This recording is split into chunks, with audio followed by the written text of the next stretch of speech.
बिस्मिल्लाहिर्रहमानिर्रहीम। आइए आज का लेक्चर शुरू करते हैं। आज के लेक्चर का टॉपिक है सेंट्रल बैंक। सबसे पहले मैं आपको स्कीम ऑफ लेक्चर बता रहा हूँ। स्कीम ऑफ लेक्चर में सबसे पहले इंट्रोडक्शन टू सेंट्रल बैंक, मैं आपको इंट्रोडक्शन दूंगा आज के टॉपिक का। उसके बाद हम सेंट्रल बैंक को डिस्कस करेंगे, उसके फंक्शंस को डिस्कस करेंगे, आपको एग्जांपल्स दूंगा सेंट्रल बैंक की, और फिर हम डिफ्रेंशिएट करेंगे कि सेंट्रल और कमर्शियल बैंक में क्या डिफरेंस होता है। एट द एंड मैं आज के लेक्चर को समराइज करूंगा और आपको असाइनमेंट दूंगा। आइए आज का लेक्चर शुरू करते हैं। Introduction to central bank. A central bank, reserve bank or monetary authority is an institution that manages the currency, money supply and interest rates of a state or formal monetary union and oversees their commercial banking system. Commercial bank, central bank जो होता है, जिस तरह उसको reserve bank भी कहते हैं, federal reserve, America का जो सेंट्रल बैंक है उसको फेडरल रिजर्व कहा जाता है। वो करेंसी को मैनेज करता है, मनी सप्लाई को कंट्रोल करता है, करेंसी को, इसके पास पावर होती है मनी करेंसी नोट्स इशू करने की। हमारे यहाँ जो सेंट्रल बैंक है उसका नाम है state bank of Pakistan. State bank of Pakistan के पास ये अथॉरिटी है कि वो मनी को प्रोड्यूस भी करता है, और जो पेपर आपको पता है पुराने हो जाते हैं, नोट, करेंसी नोट्स, उनको डिस्ट्रॉय करने की भी इसके पास जो है वो अथॉरिटी होती है। और तो ये आपकी नोट इशू करता है। उसके अलावा मनी सप्लाई को, जो कैश फ्लो होता है आपके कंट्री में, जो मनी की सप्लाई है उसको ये कंट्रोल करता है। इसी तरह ये इंटरेस्ट रेट, शरह सूद, सबसे बड़ा इंपॉर्टेंट डिस्कशन आजकल भी हो रहा है कि शरह सूद को कम किया जाए। 8% हो गया है, 9% से 8% पे आ गए हम लोग, पहले 9% पे थे, और अभी भी कहा जा रहा है कि इतना नुकसान हो गया, इसको कम किया जाए। शरह सूद को जब कम किया जाएगा तो लोग ज़्यादा बोरोइंग करेंगे और फिर उस पैसे को इन्वेस्ट करेंगे इंडस्ट्री में, और उसकी वजह से जॉब क्रिएशन होगी, उसकी वजह से और फायदे होंगे दूसरे। तो इंटरेस्ट रेट को कम करने की बात हो रही है। तो वही बात है कि इंटरेस्ट रेट, उसके बहुत ज़्यादा इम्पैक्ट होते हैं इकोनॉमी पे, और इंटरेस्ट रेट को भी जो सेट करती है वो आपकी स्टेट बैंक करती है। वो सारा इकोनॉमिक सर्वे करती है, एनालिसिस करती है इकोनॉमी का, और उसके बाद वो उसके मुताबिक आपकी इंटरेस्ट रेट को सेट करती है सेंट्रल बैंक आपकी, जिसको कहते हैं स्टेट बैंक ऑफ पाकिस्तान। आपका पाकिस्तान के अंदर सेंट्रल बैंक है ऑफ ए स्टेट और फॉर्मल मॉनेटरी यूनियन। और अगर कोई यूनियन है या स्टेट है तो उसके जो पैसे हैं उनको, उनके अंदर जो इंटरेस्ट रेट है उसको रेगुलेट करती है। And overseas their commercial banking system. इसी तरह ये जितने भी कमर्शियल बैंक है, HBL है, पाकिस्तान की मिसाल दे रहा हूँ, उसके अलावा और मुख्तलिफ किस्म के बैंक, अल हबीब है, MCB है, अलाइड बैंक है, यू नेम इट, UBL, मीज़ान, ये सारे के सारे अंडर द सेंट्रल बैंक होते हैं। सेंट्रल बैंक इनको जो ऑर्डर करता है, सेंट्रल बैंक जो इनको क्या कहते हैं डायरेक्शंस देता है, ये उसके मुताबिक चलते हैं। कितनी आपने क्रेडिट क्रिएशन करनी है, कितनी आपने जो है वो इंटरेस्ट के ऊपर आप जो है लोगों को लोन प्रोवाइड करेंगे, सही, ये सारी चीज़ें। तो ये सब कंट्रोलिंग जो है वो सेंट्रल बैंक कर रहा होता है। एग्जाम्पल्स क्या क्या है जी? पीपल्स बैंक ऑफ चाइना, इसी तरह ये चाइना का सेंट्रल बैंक है। State bank of Pakistan, Pakistan का जो है वो सेंट्रल बैंक है। Central bank of Republic of China, Taiwan, Taiwan जो है वो छोटा सा जजीरा है, लेकिन उन्होंने भी अपना नाम रिपब्लिक ऑफ चाइना रखा हुआ है, और वहाँ पे कैपिटलिस्ट निज़ाम है, और आपका जो इकोनॉमिक सिस्टम है कैपिटलिस्ट, फ्री मार्केट इकोनॉमी है। और चाइना में जो है वो कम्युनिस्ट सिस्टम है, सोशलिस्ट सिस्टम है, वहाँ पे कंट्रोल्ड इकोनॉमी है। इसको कंट्रोल्ड इकोनॉमी कहते हैं, कमांड इकोनॉमी भी कहते हैं इसको। इसमें सारी चीज़ें, चीज़ों की प्राइसिंग वगैरह, ये सारी कंट्रोल करती है आपकी गवर्नमेंट। जबकि कैपिटलिज्म के अंदर ये सप्लाई और डिमांड की फोर्सेस जो है, इनकी ऊपर सारा इन्हिसार होता है। आपकी सब जो है ना, प्राइसेस, इन्फ्लेशन और डिफ्लेशन, यानी कि चीज़ों का महंगा हो जाना और चीज़ों का सस्ता हो जाना, सही। Central bank of Sri Lanka, central bank of Sri Lanka जो है वो श्रीलंका का सेंट्रल बैंक है। इसके अलावा और डिफरेंट कंट्रीज में bank of England, bank of Tokyo, सही है। तो ये सारे बैंक्स होते हैं जो सेंट्रल बैंक कहलाते हैं, और ये बेसिकली गवर्नमेंट को मदद करते हैं, गवर्नमेंट को डायरेक्शन देते हैं कि आपने जो है वो किस तरह से जो है वो इकोनॉमी को और फाइनेंशियल जो सिस्टम है मुल्क का, उसको किस तरह से लेके चलना है, कमर्शियल बैंकिंग सिस्टम को किस तरह से रन करना है, इंटरेस्ट रेट्स कितने रखने हैं ताकि आपका कंट्री प्रोग्रेस करे, आगे जाए। Central bank influence the monetary policy in the economy by increasing or decreasing interest rate. Central bank क्या करता है, सबसे बड़ा जो इसका हथियार है, टूल है, वो इंटरेस्ट रेट है। शरह सूद आए दिन बात हो रही होती है, उसको ये इंक्रीज डिक्रीज करता है और उससे ये जो अपनी एक मॉनेटरी पॉलिसी है वो इम्प्लीमेंट करता है किसी भी कंट्री की इकोनॉमी के अंदर। सेंट्रल बैंक के आप देखें तो यहाँ आपको सेंट्रल बैंक की एक डेफिनेशन बताई हुई है। A central bank is an independent national authority. ये एक जो है वो खुद मुख्तार नेशनल अथॉरिटी होती है दैट कंडक्ट्स मॉनेटरी पॉलिसी, जो कि आपकी मॉनेटरी पॉलिसी, जो आपकी मालियाती हिकमत अमली है, उसको इम्प्लीमेंट करती है। रेगुलेट्स बैंक्स, आपके जो बैंक से कमर्शियल, उनको ये रेगुलेट करती है, उनको ये रूल्स एंड रेगुलेशन के अंदर लेके आती है। क्या पॉलिसी है गवर्नमेंट की फाइनेंशियल मॉनेटरी, उनके मुताबिक इनको रन करती है। सही है। एंड प्रोवाइड्स फाइनेंशियल सर्विसेज, ये फाइनेंशियल सर्विसेज प्रोवाइड करती है इंक्लूडिंग इकोनॉमिक रिसर्च। ये और इकोनॉमिक रिसर्च भी इनके अंदर होती है, इसमें इकोनॉमिस्ट भी होते हैं बहुत सारे। Its goals are to stabilise the nation's currency. इसका गोल ये होता है कि नेशन की करेंसी को स्टेबलाइज रखती है, उसमें ज़्यादा फ्लक्चुएशन ना हो।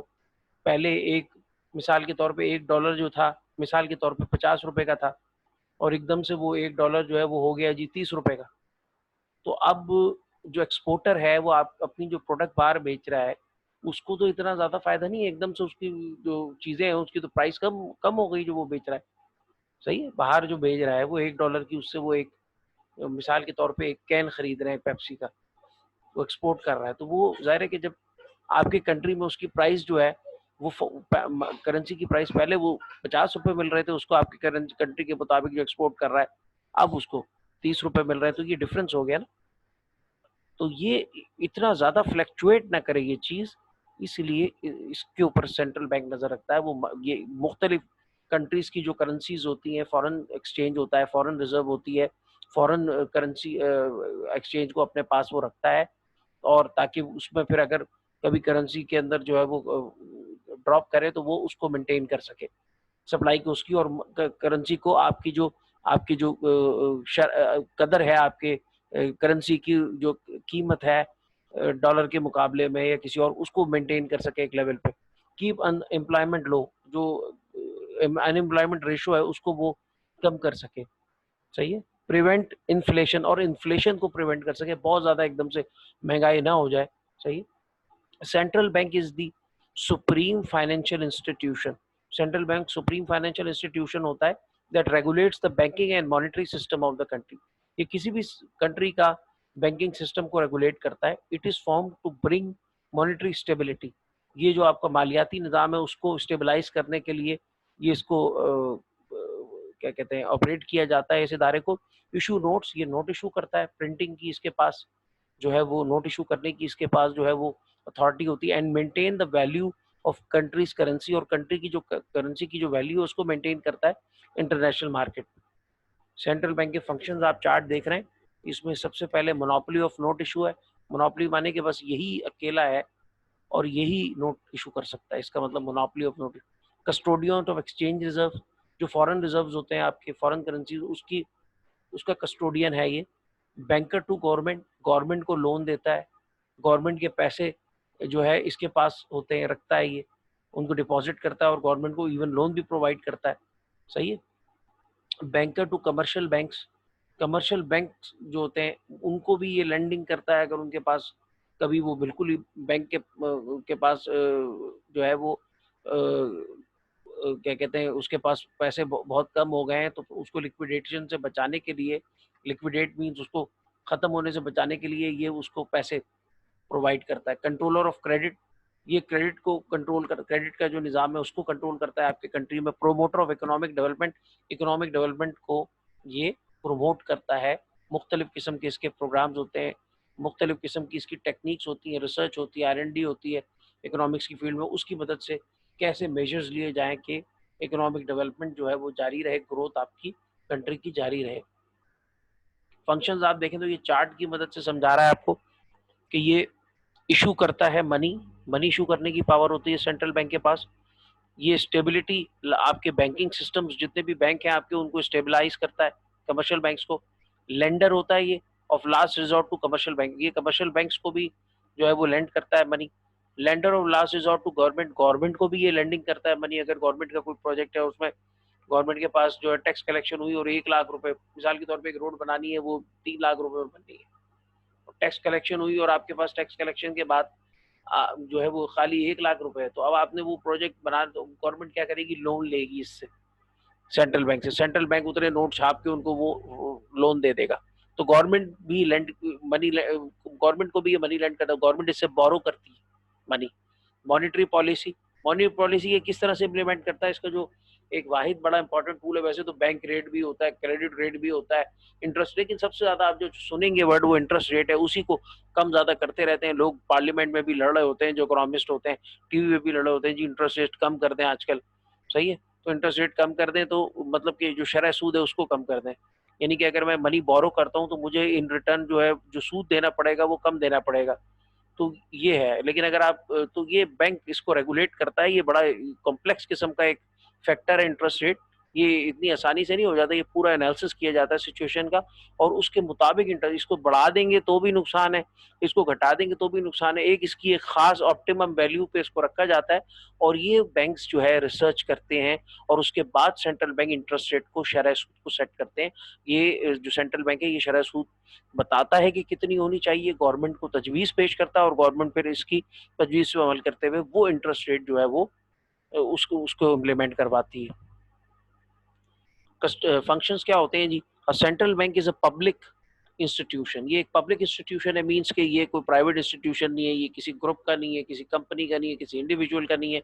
पब्लिक मींस के ये पूरे कंट्री के लोगों का है। That manages a states currency, ये स्टेट की करेंसी को मैनेज करता है। मनी सप्लाई जो है आपके सिस्टम में इकोनॉमिक किस तरह से जा रही है, इंटरेस्ट रेट को मैनेज करता है आपके। Central banks also usually oversee commercial banking system of their respective countries। Her central bank, central bank of Sri Lanka है, पीपल्स बैंक ऑफ चाइना है, क्या कहते हैं, central bank of Republic of China है, ताइवान का बैंक है जिसको ताइवान कहते हैं, ये रिपब्लिक ऑफ चाइना कहते हैं ताइवान को। और ये जो बड़ा चाइना है वो छोटा सा जजीरा है, उसका नाम है रिपब्लिक ऑफ चाइना। और ये जो इतना बड़ा चाइना है जो आप देख रहे हैं, इसको कहते हैं people's people's republic of China, सही है। तो ये जो पीपल्स रिपब्लिक ऑफ चाइना है, ये जो है यहाँ पे कम्युनिज्म या सोशलिस्ट सिस्टम है इकोनॉमी का, जबकि ताइवान में जो है वो कैपिटलिस्ट सिस्टम है, वहाँ फ्री मार्केट इकोनॉमी है, जबकि यहाँ पे कमांड इकोनॉमी है, कंट्रोल्ड इकोनॉमी है, सोशलिस्ट इकोनॉमिक सिस्टम है, सही है। तो ये वहाँ पर भी इंटरनली जो बैंक है उनको जो ओवरसी करता है, उनको कंट्रोल करता है, उनके फंक्शंस को, वो कितनी जो है ना वो इंटरेस्ट पे जो है वो दे रहे हैं अपने कस्टमर को लोन्स, और किस तरह से वो सारे निज़ाम को चला रहे हैं, वो सारा ये मॉनिटर करता है। Central bank now days has the monopoly of note issue in every country. Central bank जो है वो नोट इशू करता है, हर कंट्री में सेंट्रल बैंक ही के पास पावर होती है नोट इशू करने की। लेकिन आपने थोड़े दिन पहले देखा था कि जब यूरोपियन यूनियन फाल थी, तो यूरोपियन यूनियन ने एक सेंट्रल बैंक बनाया था यूरोपियन यूनियन का। और यूरोपियन यूनियन क्या थी, सारे यूरोप के मुल्क उसमें मेंबर स्टेट्स थी, उसमें हंगरी भी था, लेटविया भी थी, उसके अंदर जो है वो पोलैंड ऑस्ट्रिया भी था, उसमें यूके भी और आयरलैंड भी और स्वीडन और जो है ना फिनलैंड, ये सारे यूरोप के कंट्री जो थे, तो उनका जो एक पूरे रीजन का जो है वो एक सेंट्रल बैंक बना लिया था उन्होंने, और उसने एक करेंसी भी जारी की थी, उसका नाम था यूरो। आपने देखा होगा जब कभी लिखा हुआ आता तो यूरो में लिखा हुआ आता था उसमें। लेकिन आहिस्ता आहिस्ता उनका जो वो जाहिर है कि इंग्लैंड निकल गया, मेजर जो पार्टिसिपेंट था और बनाने वाला था इस इत्तेहाद को, वो उसमें से चला गया, तो उसके बाद फिर वो हमने कभी सुना फिर उस करेंसी के बारे में और उस बैंक की फंक्शनिंग के बारे में। तो खैर मैं बताने का मकसद है कि रीजन्स का भी हो सकता है, एक हो सकता है बाद में चल के चाइना, पाकिस्तान और जो भी वन बेल्ट वन रोड के कंट्रीज हैं, सी पैक के रूट में जो आती हैं, जो one belt one road project है चाइना का, उसमें आती हूँ, हो सकता है उनकी कोई इस तरह की यूनियन बन जाए, और उस यूनियन का एक कंबाइंड सेंट्रल बैंक और उसकी एक करेंसी हो, सही है। तो ऐसा भी पॉसिबल है।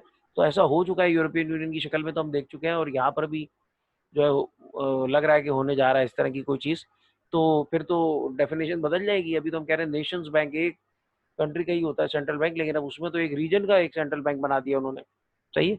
सेंट्रल बैंक, अब जिस तरह चाइना ने नारा लगाया वन बेल्ट वन रोड, उस तरह वन बैंक वन नोट का भी नारा लगा सकते हैं। सेंट्रल बैंक नाउ डेज, इसके पास मोनोपोली करेंसी इशू करने की। Central bank everywhere performs the function of agent and adviser to the government.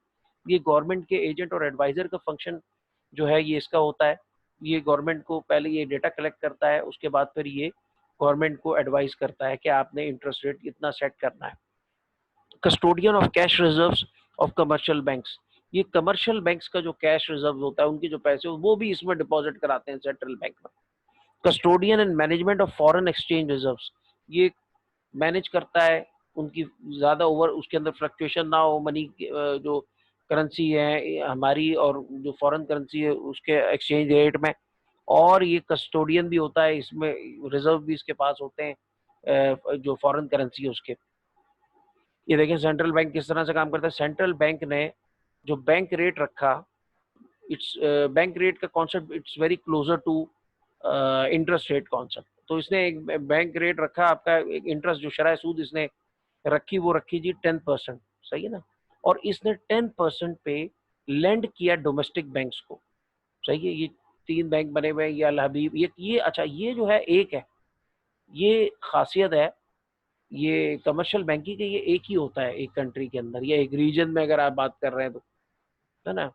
तो इसके साथ जो है नीचे कमर्शियल बैंक्स एक कंट्री में बहुत सारे होते हैं, जैसे पाकिस्तान में मिसाल के तौर पे ये यूबीएल है, ये बैंक अल हबीब है, ये जो है ये एचबीएल है और ये हबीब मेट्रोपॉलिटन बैंक है। सही है। तो अब क्या हो रहा है कि इस बैंक ने 10% इंटरेस्ट रेट पे, बैंक रेट पे इनको सूद के ऊपर जो है वो लेंड किया और इन्होंने उससे बोरो किया। उसने लेंड किया, इन्होंने बोरो किया, जो भी लोन था, जो भी मनी था।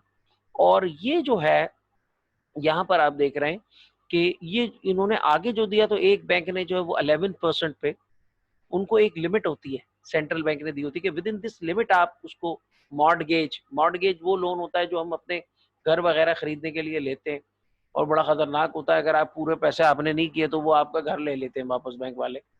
सही है। और इसी तरह कार लोन होता है ना, इसी तरह।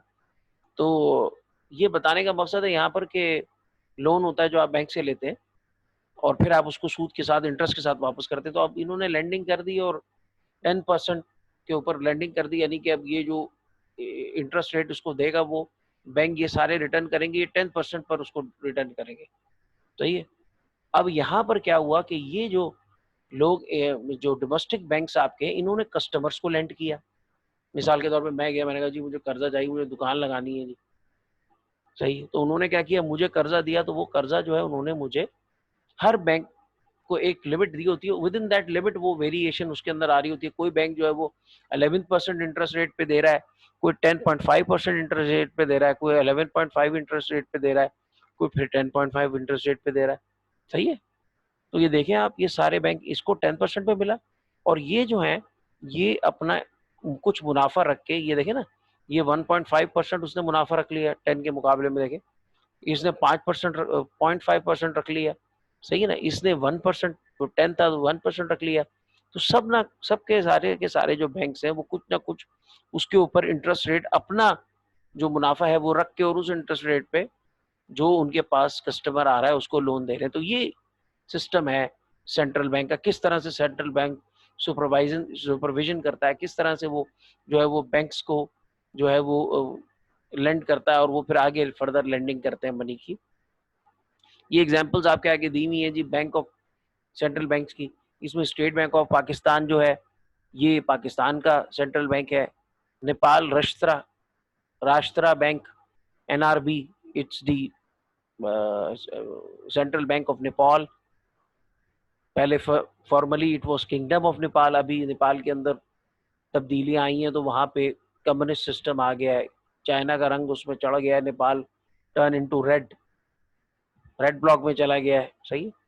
Reserve bank of India RBI, ये वहाँ का हमारे जो है बराबर में कंट्री उसका है, ये नेबरिंग कंट्री। ये यूरोपियन सेंट्रल बैंक ईसीबी, ये वही बैंक जिसका मैं जिक्र कर रहा था कि पूरी यूरोपियन यूनियन में ये कंट्रोल करता है और रेगुलेशन करता है मॉनेटरी पॉलिसी को। और ये जो बैंक है ये करेंसी जो इशू करता है वो पूरे रीजन के लिए करता है, यूरोपियन। उसमें बहुत सारे कंट्रीज आ जाते हैं ना, पोलैंड और आयरलैंड, और पहले यूके भी आता था। अभी वो एक अलहदा होना चाह रहे हैं और उसके लिए उन्होंने एक खास किस्म का वो रखा हुआ है, ब्रेग्जिट प्रोग्राम है जिसके तहत वो अलहदा हो रहे हैं जी यूरोपियन यूनियन से। Bank of England, bank of Japan, federal reserve of the US, United states का जो फेडरल रिजर्व है वो उनका सेंट्रल बैंक है, पीपल्स बैंक ऑफ चाइना। सही है। तो ये सारे एग्जाम्पल दी हुई है कि कौन कौन से कंट्रीज में कौन कौन से सेंट्रल बैंक मौजूद हैं। ये देखें जी, आज जो हम समझना चाह रहे थे वो ये था कि हम ये जो दोनों बैंक्स हैं इनका हम कंपैरिजन कर रहे हैं। दो बैंक हमारे सामने दिए हुए हैं, एक सेंट्रल बैंक है, एक उसके मातहत जो डोमेस्टिक आपके कमर्शियल बैंक्स होते हैं वो है।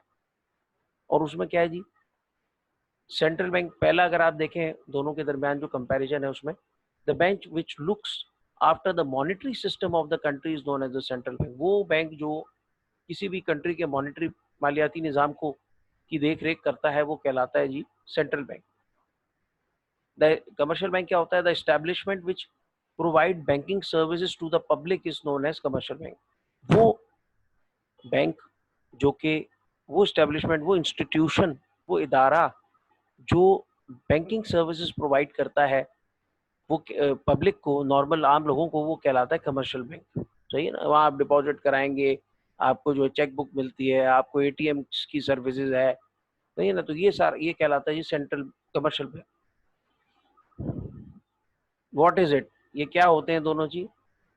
सेंट्रल बैंक के बारे में अगर पढ़ें तो क्या होता है central bank, it is a banker to the banks and the government of the country. ये बैंकर होता है, ये सर्विसेज प्रोवाइड करता है बैंक्स को और गवर्नमेंट को, आम पब्लिक को सर्विस प्रोवाइड नहीं करता। It is the banker to the, और कमर्शियल बैंक क्या होता है, it is the banker to the citizen of the nation. ये किसी भी नेशन के जो सिटीजन है उनके लिए काम करता है, उनको सर्विसेज प्रोवाइड करता है। ओनरशिप, सेंट्रल बैंक की ओनरशिप पब्लिक होती है, मीन्स के वो गवर्नमेंट कंट्रोल में होता है फॉर, है ना। और जो कमर्शियल बैंक होता है उसकी ओनरशिप पब्लिक प्राइवेट दोनों हो सकती है। जैसे national bank of Pakistan NBP, ये गवर्नमेंट का बैंक है, पब्लिक सेक्टर का। एचबीएल जो है वो प्राइवेट सेक्टर का कमर्शियल बैंक है। Profit motive, it does not exist for making profit for its owners. ये प्रॉफिट मेकिंग के लिए नहीं होता सेंट्रल बैंक। ये एक ऐसा इंस्टीट्यूशन है कि जो मॉनिटरिंग कर रहा है और ये तजवीज़ दे रहा है, ये रिसर्च कर रहा है आपकी इकोनॉमी पे, इसका काम, लेकिन प्रॉफिट अर्निंग नहीं है। Commercial bank, it exist for making profit for its owner. ये जो कमर्शियल बैंक है ये एग्जिस्ट करता है ताकि ये अपने ओनर्स के लिए प्रॉफिट अर्न कर सके। Monetary authority, monetary authority, it is the commercial central bank, it is the supreme monetary authority with wide powers। ये सुप्रीम अथॉरिटी होती है, मॉनेटरी अथॉरिटी होती है, मालियाती लिहाज से इसकी सारी जो तजावीज़ है उन पर अमल किया जाता है। जबकि अगर कमर्शियल बैंक की बात करें तो no such authority, commercial bank के पास कोई अथॉरिटी नहीं है। उसको जो डायरेक्शन दी जाती है, डू एज डायरेक्टेड, वो उसके मुताबिक करता है काम कि जी आप इतना मैक्सिमम रख सकते हैं, शरह सूद कम से कम इतनी होगी, वो एक उसको लिमिट दे दी जाती है, उसके मुताबिक वो काम करता है। Objective, public welfare and economic development. Central bank जो है वो पब्लिक वेलफेयर एंड इकोनॉमिक, वो इन्फ्लेशन को कंट्रोल करना चाहता है, वो अनएम्प्लॉयमेंट को कम करना चाहता है। सही है। अर्निंग प्रॉफिट, इसका जो ऑब्जेक्टिव है कमर्शियल बैंक का, ये प्रॉफिट अर्निंग होता है। Money supply, ultimate source of money supply in the economy. जो मनी सप्लाई की सोर्स होती है, पैसे कौन बना रहा है, सेंट्रल बैंक बना रहा है, लेकिन वो भी बहुत सारे पैसे नहीं बना सकता, उसको भी एक लिमिट होती है जिसके मुताबिक वो पैसे बना सकता है। No such function is perform by it. इसके ये कोई मनी सप्लाई को कंट्रोल नहीं करते कमर्शियल बैंक जो है। Right to print and issue currency notes, yes. Commercial bank जो है, सेंट्रल बैंक जो है उसको राइट होता है, वो मनी को इशू कर सकता है, प्रिंट कर सकता है। कमर्शियल बैंक को नहीं होता ये right. Deals with banks and governments, जो आपका सेंट्रल बैंक है वो डील बैंक्स और गवर्नमेंट के साथ डील करता है, जबकि आपका कमर्शियल बैंक जो है वो जनरल पब्लिक के साथ डील करता है। How many banks are there, कितने बैंक्स हैं। हमेशा याद रखें कि सेंट्रल बैंक पूरे कंट्री में एक ही होगा और कमर्शियल बैंक बहुत सारे होंगे। जेएस बैंक है, सिल्क बैंक है, सिंध बैंक है, इतने बैंक हैं जिनकी कोई गिनती नहीं है। बहुत सारे बैंक है, मतलब इतने मुझे नाम नहीं पता, इतने खुले और बंद भी हो गए हमारे सामने, लिक्विडेट हो गए। सही है। या उनको दूसरे बैंक्स ने खरीद लिया। खादिम अली शाह बुखारी एक बैंक था, उसको दूसरे बैंक ने खरीद लिया। तो इस तरह से होता है। ठीक है जी। ये है समरी आज के लेक्चर की। Central bank controls the supply of money, ये मनी सप्लाई को कंट्रोल करता है, as well as how it reaches the consumer, वो कंज्यूमर तक किस तरह से पहुंच रही है। It can only print and inject money into the economy, ये इट कैन नॉट ओनली, ये खाली प्रिंट और इंजेक्ट नहीं करता मनी इकोनॉमी में, but also regulate commercial banks distribution of it, और कमर्शियल बैंक्स को भी रेगुलेट करता है जो इसको डिस्ट्रीब्यूट कर रहे हैं, जो इसको आगे लोगों को लेंड कर रहे हैं, सही है ना, तो इंटरेस्ट रेट के थ्रू ये उनको कंट्रोल करता है। Central bank nowadays has the monopoly of note issue in every country, central bank के पास मोनोपोली है कि वो नोट इशू करता है। Central bank everywhere performs the function of agent and adviser to the government, हर country में जहां जहां हर कंट्री का अलग अलग सेंट्रल बैंक होता है, वहां पर सेंट्रल बैंक का ये काम होता है कि वो एज ए एजेंट और एज एन एडवाइजर काम करता है और तजावीज प्रोवाइड करता है गवर्नमेंट को। Custodian of cash reserves of commercial bank, commercial bank के जो कैश रिजर्व होते हैं वो भी जो है वो सेंट्रल बैंक के पास होते हैं।